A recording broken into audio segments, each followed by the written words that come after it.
Who is Kamala Harris? How do we feel about this whole Kamala Harris vice president to possibly first female president thing?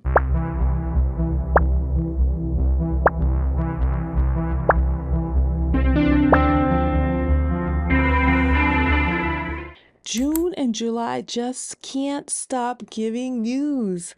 I mean, I'm on here talking about politics. Me, Wani. These jaw-dropping, history-making political craziness all started June 27th. Joe Biden's mental decline was televised and made evident to the whole world during a live debate with Donald Trump. Even Joe described it as a really bad night. Well, I just had a bad night. You got some bad interviews once in a while. I can't remember any, but I'm sure you did. But it was pretty bad, guys. Listen to some of the gaffes he made. The total initiative relative to what we're going to do with more Border Patrol and more asylum officers. President Trump? I really don't know what he said at the end of that sentence. I don't think he knows what he said either. So after that, he had to explain himself to us. And so he went on George Stephanopoulos and gave a one-on-one interview explaining what went wrong, but that he was still fit to be president and he was running and he wasn't quitting. And I even did a video about Maxine Waters, who was saying that Joe Biden, there's no other candidate, that we need to accept the fact that Joe Biden is the president-elect and we cannot vote for Donald Trump no matter what, because Donald Trump was deplorable, despicable, blah, blah, blah human being. Trump has told you who he is. He defined himself. He is a no-good, deplorable, lying, despicable human being. And then July 13th, in Butler, Pennsylvania, while we're watching television, a 20-year-old bullied loner, a man named Thomas Matthew Crooks, tried to take out Donald Trump. Trump thankfully survived, but this was all televised, guys, every bit of it. Donald recounted his story 2 days later, July 15th, at the Republican National Convention in Milwaukee. This convention was held for him to formally accept his party's nomination for him as their candidate for presidency. Donald Trump said it was by the grace of God, more or less he said this, it was by the grace of God and just a turn of the head that saved his life. He wasn't supposed to be here, he said. I wasn't supposed to be here, Trump said, and the people chanted back, yes, you were. Yes, you were. I'm not supposed to be here tonight. Not supposed to be here. Yeah.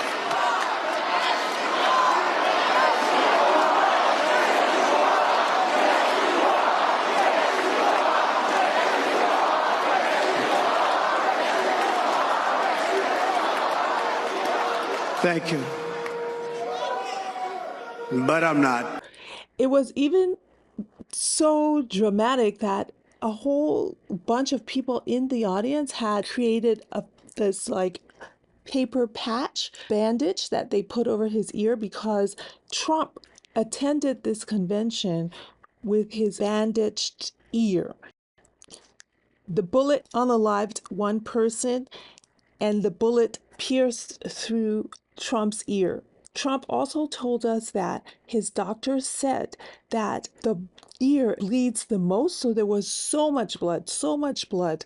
It was unbelievable how much blood there was. He recounted this story in a 90-minute speech at that Republican National Convention. Then a lot of Democrats started pushing for Joe Biden to resign. And even George Clooney, It was written in the New York Times. George Clooney called for President Joe Biden to step down from the 2024 presidential race. Clooney, who had recently hosted a major fundraiser for Biden, expressed his concerns about Biden's age and mental fitness, stating that Biden is no longer the same as he was even a few years ago. This call for Biden to step aside was echoed by other notable figures such as Susan Sarandon, Stephen King, and Rob Reiner, who believe a new nominee is needed to ensure a strong Democratic campaign. Okay, so Joe Biden is getting so much pressure from his fan base, his supporters, the people who are giving him money to support his campaign, the big fundraisers are telling him, we love you, but you have to step down. It is your patriotic duty to step down. You will be a good patriot if you step down. The pressure was coming from everywhere. Step down, Joe. Step down, Joe. And finally, July 21st, amazingly, Joe Biden gets on X and says that he's going to be stepping out of the race to become our next president, and he's going to support and endorse Kamala Harris, who is his current vice president, and present her forward as the candidate to stand behind and support. This all happened, guys, in a span of a month. Not even. We're in June 23rd, and all of these history-making, jaw-dropping, political craziness has been happening. And what is even more, I think, exciting is that when Kamala Harris's name was put out there and said, we want her, Joe Biden says, I want her to take my place, the Democrats got a new leash on life. They were dead, they were scrambling, and now they are alive because Kamala Harris, the donations that were drying up, and all these people who were fundraising said that they were no longer going to fundraise for this guy. They don't want to put their money behind Joe Biden. It was a total waste of money. That story is gone.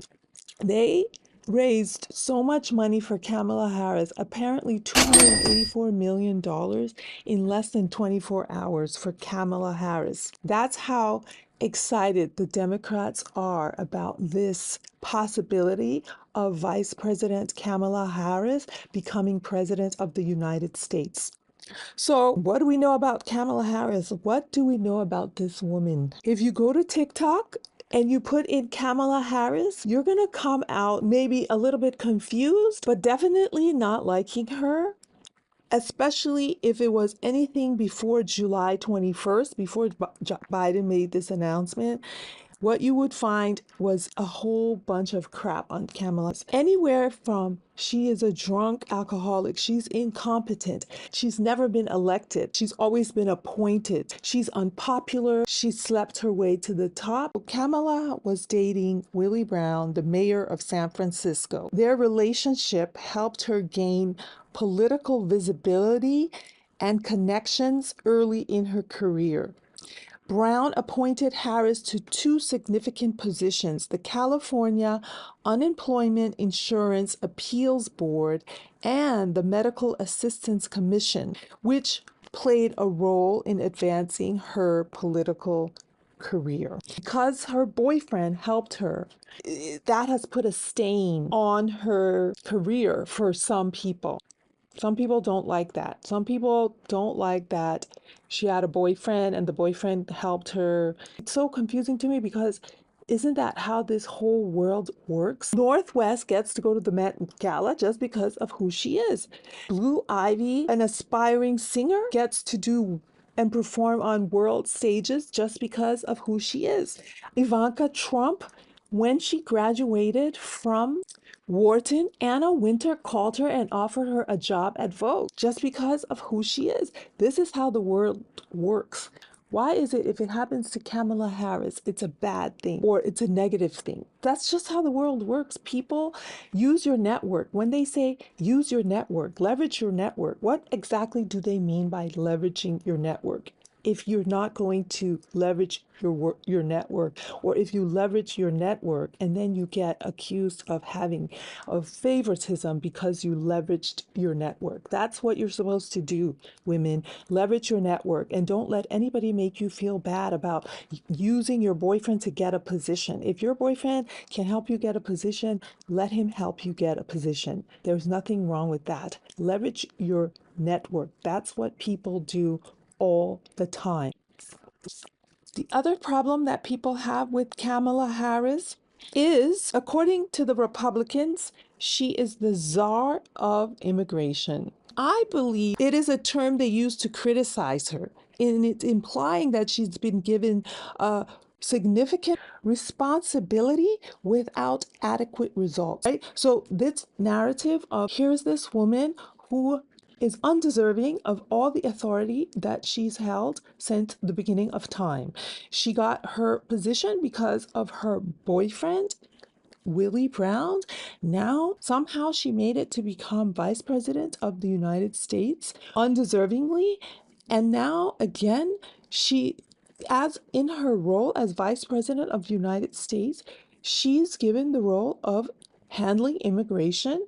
And again, this very important job she is undeserving of because she has no experience. She's never even been to the border. Do you have any plans to visit the border? At some point, we are going to the border. We've been to the border. So this whole thing about the border, we've been to the border. We've been to the border. You haven't been to the border. And I haven't been to Europe. And I don't understand the point that you're making. Which for them is a crime because she's never been there. And so how would she know how to fix these problems? And it's so funny to me that Black women or women of color are underpaid, are underrepresented, are never given much opportunity. However, this one woman is so lucky because she doesn't deserve any of this, but she's so lucky that she is now going to even possibly become President of the United States. So nothing she has done justifies this level of success. I want you all to explain to me how she did it. Are they saying that it's just because she's very attractive, she's lucky? What is it about her that enables her to gain this level of success?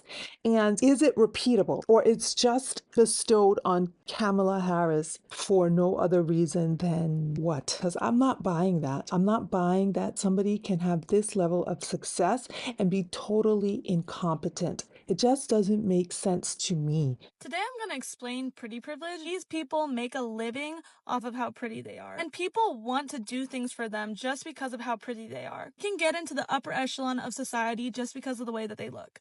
Right? And I don't know much about her, but there's something she has to be doing right, and something she's been doing that must relate to her level of intelligence that has provided her with the current level of success. It can't just be pure luck. But that's what the comment section is for. You can leave your comments there and let me know. So basically, Kamala Harris is in charge of immigration. And when I went to look this up to see what exactly was she tasked to do, so her role is to address the root cause of migration from El Salvador, Honduras, and Guatemala into the United States. They raised or have commitments about $4.5 billion between the United States government and other corporations like Microsoft, Pepsi. So the government and private corporations have committed to about $4.5 billion to help address the root cause of migration from Central America to the United States. So they're going to use this money to tackle issues such as poverty, violence, corruption, and all these things that drive migration. They will provide money for training so that the young people can get jobs. They will provide money to help build and improve infrastructure so that businesses can run better.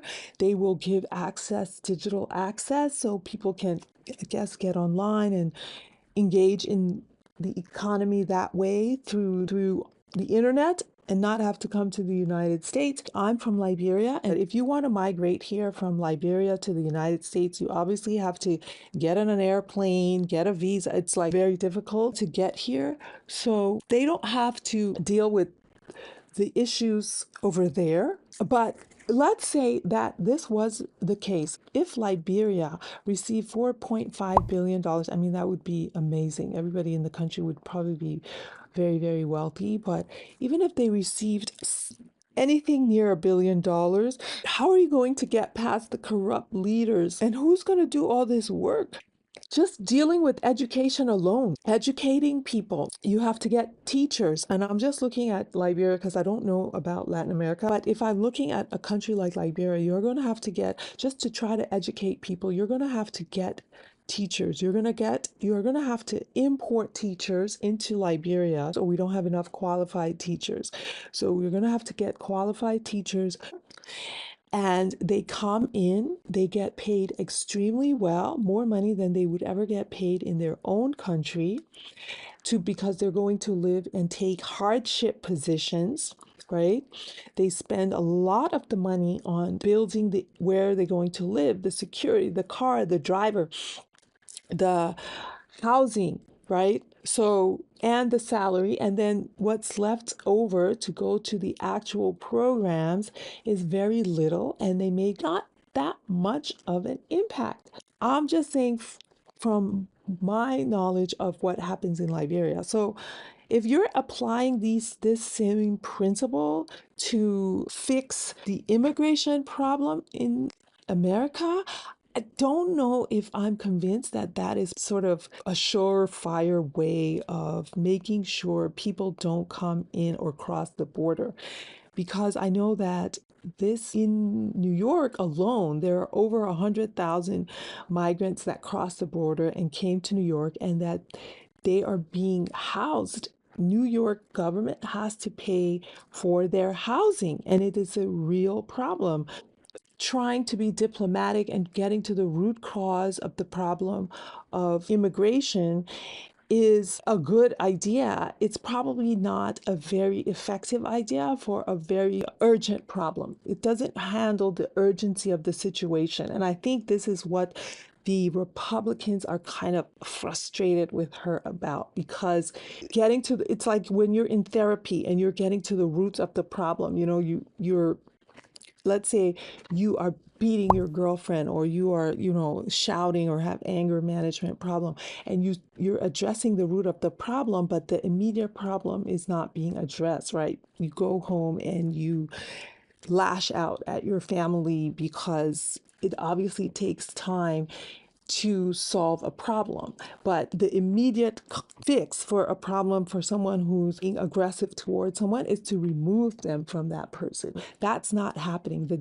Republicans feel like there's any immediate solution happening with this whole immigration thing. People are coming into the United States by the boatloads or the bucket loads, and it's just creating a lot of problems. Because in New York, I know there's a huge problem with the migrants in New York City, and it is a problem, and that's not really being addressed, because her job or her responsibility was to address the root cause problem. So they're providing money to help educate people, train people, and give loans to corporations, small businesses in these 3 Latin American countries that we mentioned, but they're not addressing, like, Trump's solution is to put a physical wall and just immediately stop the problems. Fundamentally, that's the difference. They're attacking the problem from 2 different positions. Kamala Harris is again being blamed for that.